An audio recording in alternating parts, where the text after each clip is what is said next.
All right, let's try a little thought experiment. Imagine you want to learn how to swim, and you've got two very different teachers to pick from. Teacher number one sits you down, and before you even get near the pool, they explain the whole history of swimming, the physics of buoyancy, the whole shebang. Only after a bunch of these careful lessons do you finally dip a toe in the water. But then there's teacher number two. This one just says, "Get in the pool, I'll be right here," and starts giving you instructions while you're actually splashing around. See? Both want you to swim, but their methods, they couldn't be more different. And that is exactly the story we're diving into today. This is a tale of two masters from the exact same spiritual tradition, but they're separated by about 50 years and one very deliberate revolution in how to teach. They're aiming for the same destination, but the maps they hand you, they look almost nothing alike. So yeah, let's stick with that swimming analogy for just a second, because it really does set the stage perfectly for the huge difference in approach we're about to unpack. This first teacher, their whole philosophy is that a deep intellectual understanding has to come first. You've got to have the full context, the why and the how, before you can even hope to practice correctly. The foundation for them has to be rock solid before you can start building on it. But teacher number two, well, they take the complete opposite view. For them, the direct experience, that feeling of being in the water, that's the real teacher. Theory? Sure, that can come later. But first, you need to get wet. The instructions are all given in real time, shaping your experience as it's actually happening. So who are these two teachers in our story? Well, they're two incredibly respected masters from the Tibetan meditation lineage, and each one embodies one of these very distinct ways of teaching. Okay, on one side, you've got Lopon Tenzin Namdak. He's a revered master from the ancient bone lineage of Tibet, and he really represents that classical, traditional path. And on the other side, Daniel P. Brown, a Harvard clinical psychologist who was tasked with translating these profound practices for a modern Western audience. I mean, their backgrounds could not be more different, and that is absolutely key to understanding why they taught the way they did. So let's start with that classical method. When Lopon Tenzin Namdak begins a retreat, the very first thing he does isn't meditation. Nope, it's explanation.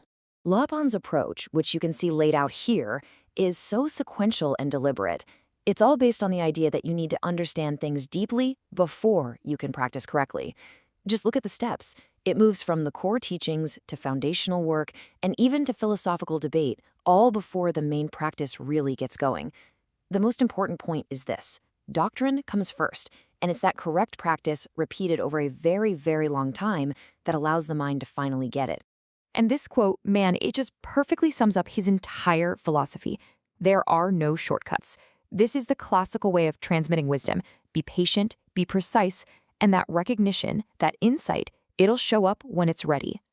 Okay, so now let's flip the script and look at Daniel Brown, because his approach is almost a perfect reversal of Lopon's. Brown was convinced that direct experience could teach you something that explanations just can't. So he designed a method to get students there incredibly quickly. So what was his secret, right? How could he possibly claim to offer students a glimpse of this awakened awareness in just a few days, when the traditional path takes years? Well, it all comes down to a fundamental shift in how the instructions are delivered. He called it the performative turn. Now, that might sound a little academic, but the idea is actually super simple.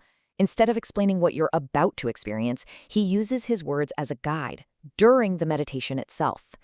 Think of it less like a lecture and more like a real-time audio tour for your own mind. It's a shift from just describing to actually directing. And this is where his background as a clinical hypnotherapist really comes into play. He used language in a very specific, very precise way. His words weren't meant to inform your intellect. They were designed as commands to literally redirect your attention in that very moment. He would use these very specific, almost mantra-like phrases. Like, listen to this one. The vast ocean of changeless, boundless awareness. That's not meant to be poetry. It's a tool. Repeating it isn't just for emphasis. It's designed to actually intensify the state, to use the sound and the rhythm to guide the mind directly. And here's another key phrase. Every time a phrase like this is repeated, it's meant to deepen that meditative state, to guide the student away from thinking about it and toward a direct, non-conceptual experience. It's literally hypnotic by design. And the result? Well, students often reported this profound sense of clarity. This quote really captures it. The student wasn't given more information. They were shown something directly inside their own experience, and that glimpse answered all their questions. That's the power of experience before doctrine.